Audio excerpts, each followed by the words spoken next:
Bwana ni mwema. Nipende kuwakaribisha leo tena katika mfululizo yetu na miendelezo yetu ya kujifunza neno la Mungu ambalo ni Biblia, na hapa ambapo tunaendelea kusikiliza namna ambavyo Mungu amekuwa akizungumza nasi kwa njia tofauti tofauti, na hasa kupitia maandiko yake matakatifu ambayo ni Biblia. Na katika siku hii ya leo tukiwa tuna mwendelezo wa somo letu ambalo lina kichwa au mada kuu inayosema kwamba wewe ni wa thamani. Na katika somo lililopita tukitazama ya kwamba uko wapi, ikiwa ni moja kati ya somo ambalo lilitupatia wasaa na muda wa kutafakalishwa ya kwamba Mungu ametuumba kwa mfano mzuri na wa kupendeza, na katika mfano huo mzuri na wa kupendeza akatuweka kuwa mawakili wa rasilimali za kwake. Na katika kutuweka kuwa mawakili, kwa kweli wazazi wetu wa kwanza ilifika wakati wakaanguka dhambini baada ya kuwa wamekubali kusikiliza mausia ya adui wa mbinguni na adui wa watu wa Mungu ambaye ni Shetani, akiwa amejivika katika umbile au umbo la nyoka, akimtumia kama sehemu ya kuwasilisha jaribu lake na mpango wa kumwangusha mwanadamu aliyekuwa mwaminifu mbele za Mungu. Na tukatazama ya kwamba katika ile Mwanzo sura ya 3 fungu la 9, Mungu aliposhuka kwenye bustani ya Edeni, swali aliuliza, uko wapi? Tukaona swali hili ni swali ambalo tunaulizwa hata hivi leo. Mimi ninaulizwa, wewe unaulizwa, uko wapi? Maana Mungu anapotazama hakuoni kwenye mwelekeo ule ambao amekusudia wewe uwe kwao. Hakuoni kwenye mwenendo ambao anakusudia wewe uendelee kuupita.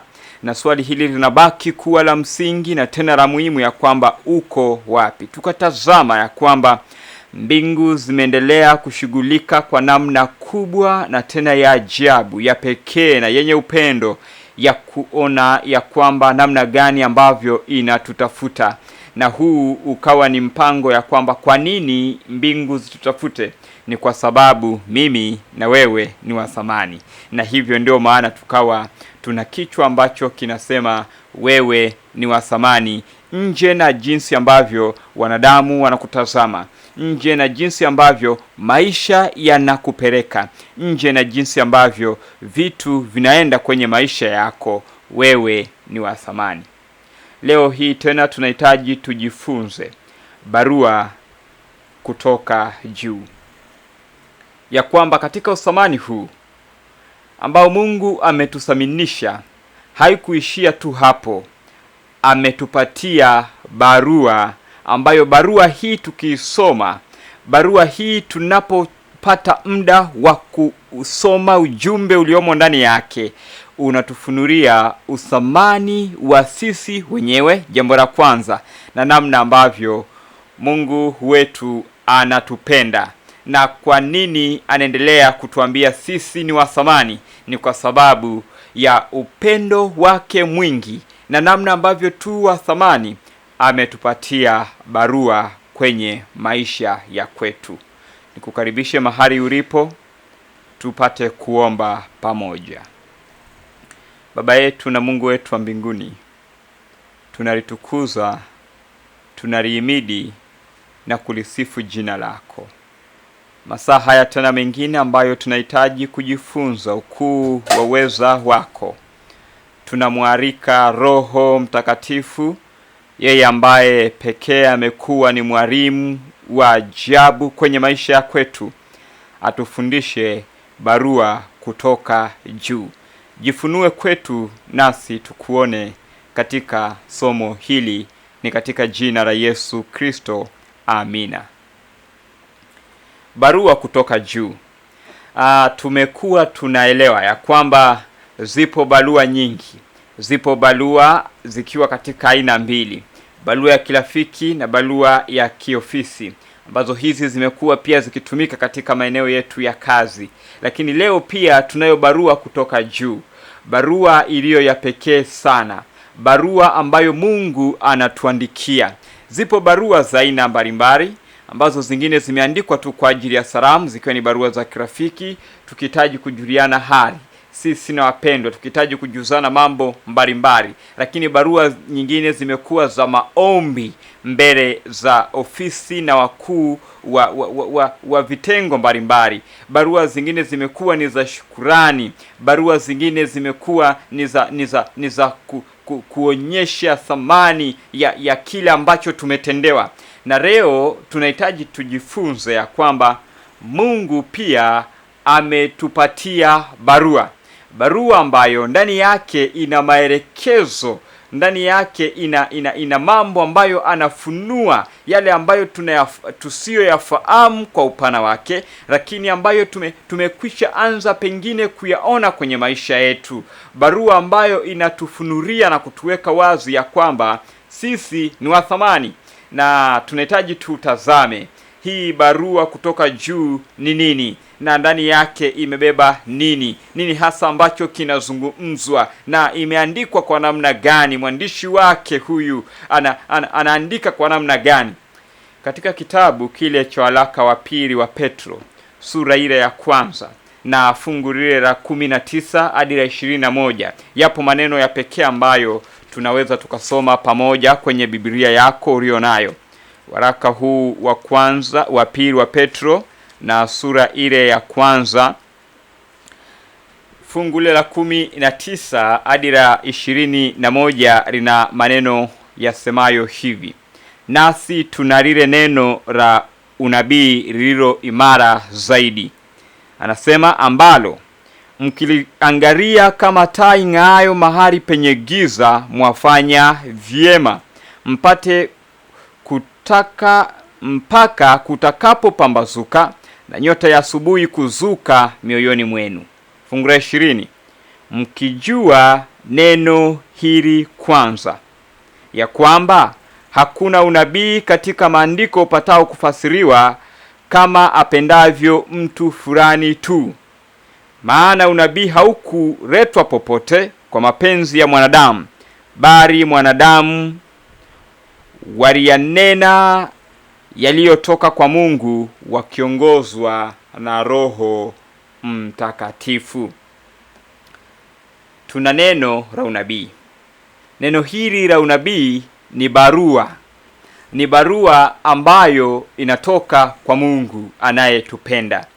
Na kwa nini Mungu atuandikie barua? Kwa nini Mungu atupatie neno hili la unabii? Ni kwa sababu sisi ni wa thamani. Na hakuishia tu hapo. Akaona ya kwamba hatuwezi kuendelea kuwepo katika ulimwengu huu ikiwa kama hakuna kitu ambacho kinatuongoza, hakuna kitu ambacho kinamfunua, hakuna kitu ambacho kinamwelezea, hakuna kitu ambacho kinatuweka kuwa huru kumfahamu. Na katika hilo akatupatia neno la unabii. Na hakuishia tu hapo. Anasema, ikiwa kama tukiliangalia kama taa ing'aayo gizani, tunafanya vyema. Neno la Mungu ni barua kwenye maisha ya kwetu, na kusudi lake ni sisi kuliangalia kama taa ambayo inang'aa kwenye giza. Ukiwa unatembea gizani, kwenye giza kabisa totoro, ili uende mahali ambapo umekusudia kufika, unahitaji kuwa na mwanga, ili safari iwe nzuri na njema na ya kuvutia na tena yenye kupendeza. Unahitaji mwanga.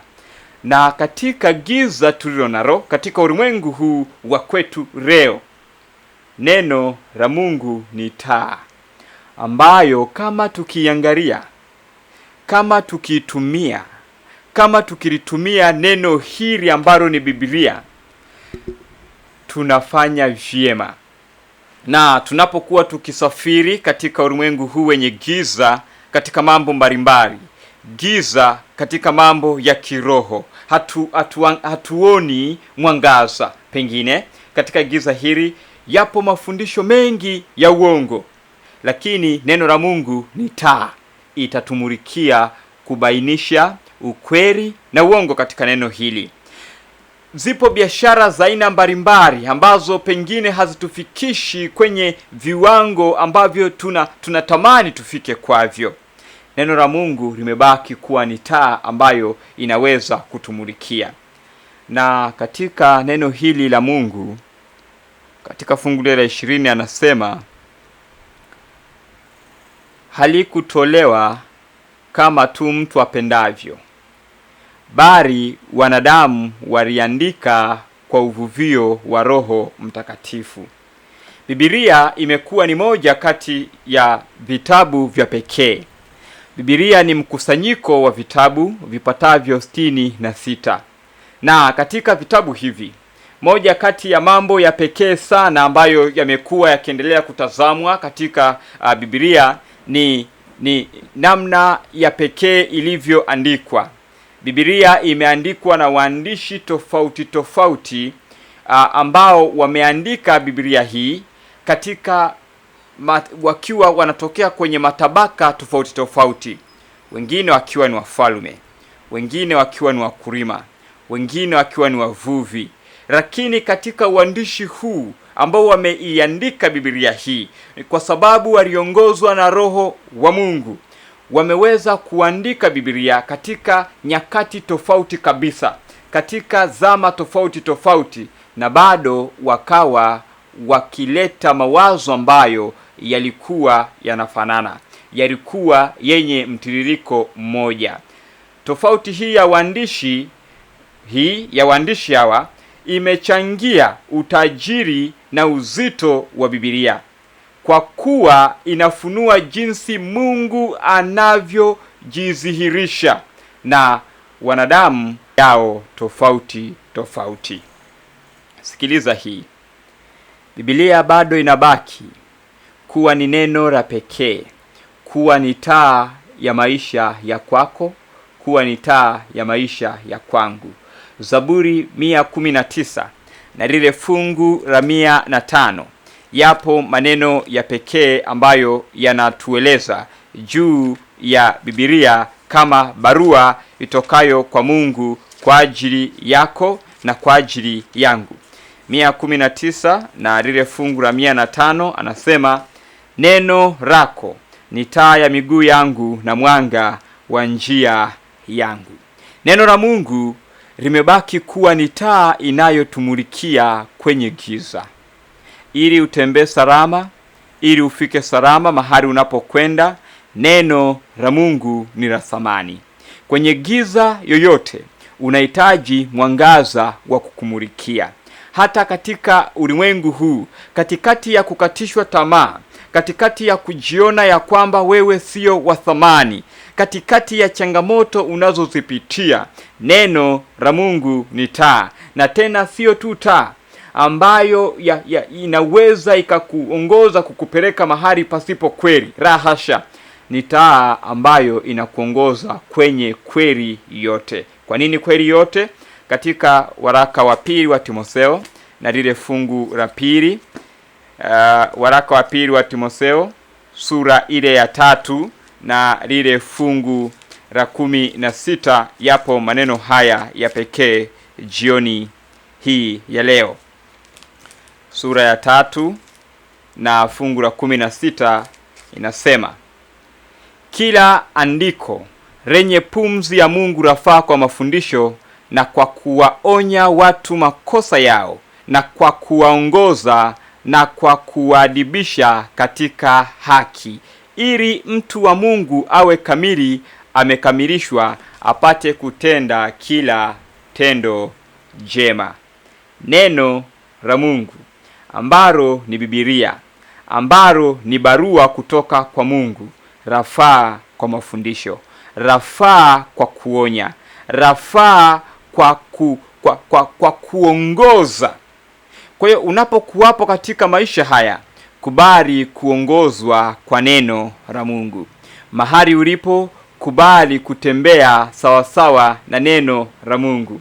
Yesu pia alisema maneno haya ya kwamba, kwa maana imeandikwa, mtu hataishi kwa mkate tu, bali kwa kila neno litokalo katika kinywa cha Mungu.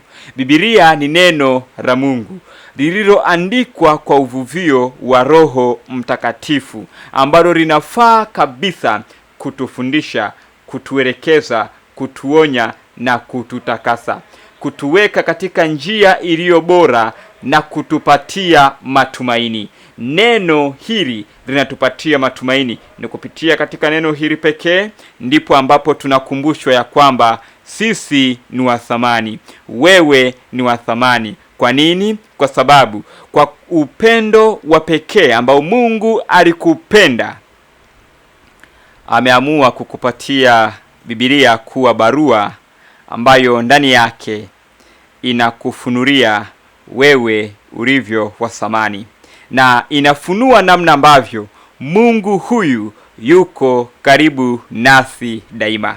Pale ambapo tulipoanguka hakutuacha, alikuja akashuka akaja kutukomboa, na katika ukombozi huu alikubali kufa msalabani, katika kifo cha aibu, katika kifo cha mateso, ili atupatanishe tena pamoja naye. Hata leo bado angali anakupendekezea ya kwamba neno lake ni taa ya miguu yako.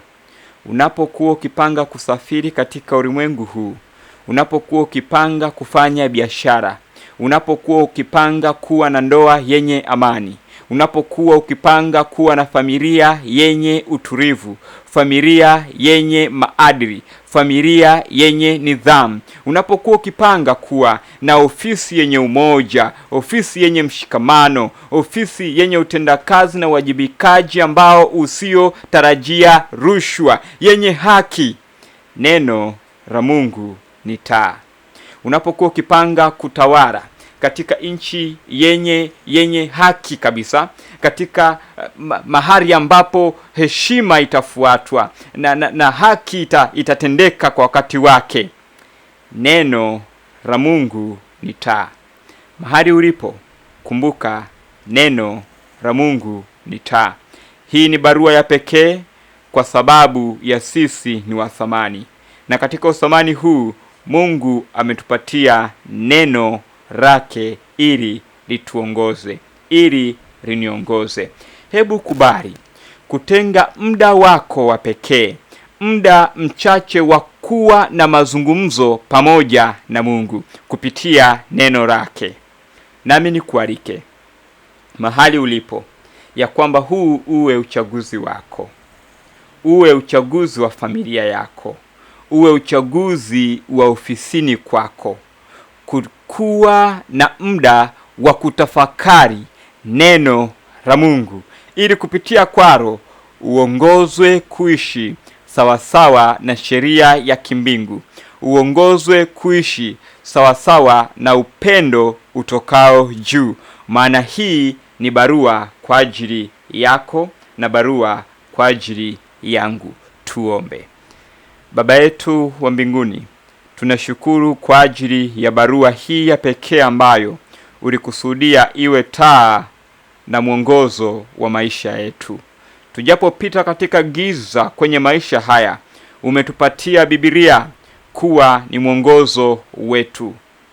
Na kwa sababu umetupatia Biblia hii, ninakuomba na kukusii Roho Mtakatifu ambaye aliwaongoza watumishi wako kuyaandika maneno haya, atuongoze nasi pia pale tunapofanya uamuzi wa kujifunza. Na hii iwe shauku yetu kila siku, ni katika jina la Yesu Kristo. Amina.